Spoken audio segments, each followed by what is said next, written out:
Bennett Expedition here. Our topic is cures and vaccines. Speak up. Our topic is cures and vaccines. You can come closer. And our central idea is throughout time, people have always been working to find cures to benefit humanity. The ever-increasing population creates an even greater need for these cures.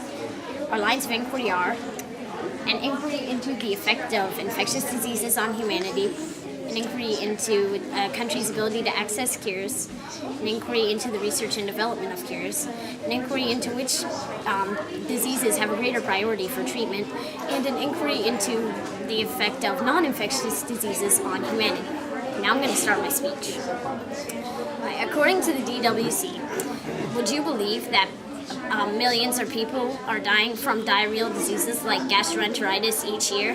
Well, it's true, and it's really kind of tragic. The exact number is around 2 to 3 million. It doesn't really sound exact, but it's enough to tell you that that's more than HIV or AIDS, which is a much more prominent disease, and we need to work on that.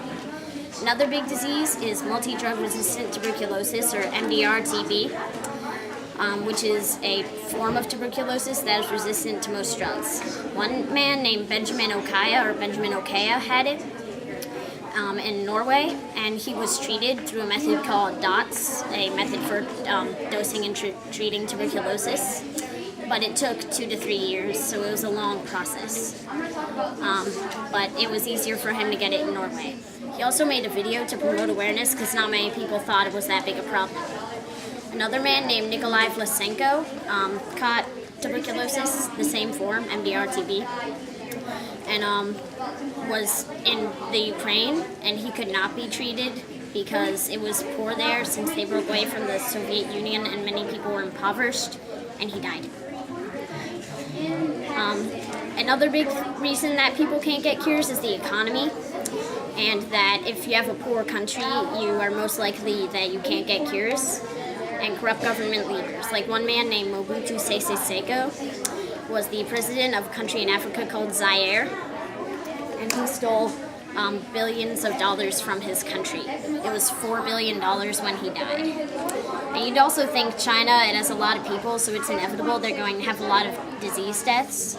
But they actually had less deaths than this tiny country. It doesn't look tiny, but it's actually just a tiny country in southeastern Africa called Malawi.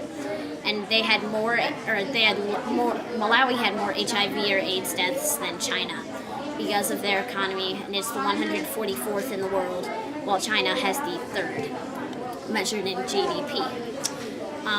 Orphans, because of AIDS, are also a big problem.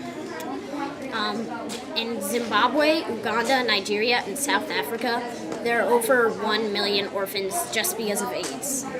And in Zimbabwe, this is 77% of their orphans, so there are more, even over that 1,200,000.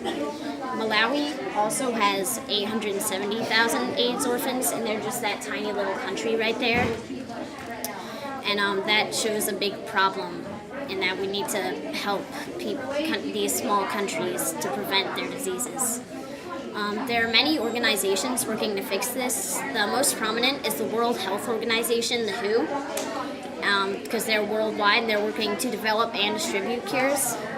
Another is the DWC, Developing World Cures, who is working to just develop cures but not necessarily distribute them for neglected diseases like diarrheal diseases that I was talking about earlier.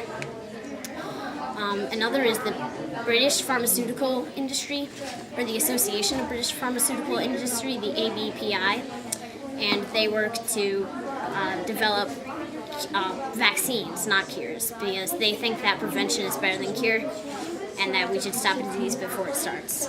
The last one I have is the Children's RARE, the Children's Rare Disease Network, which is working similarly to the DWC and finding cures for diseases for children. Thank you.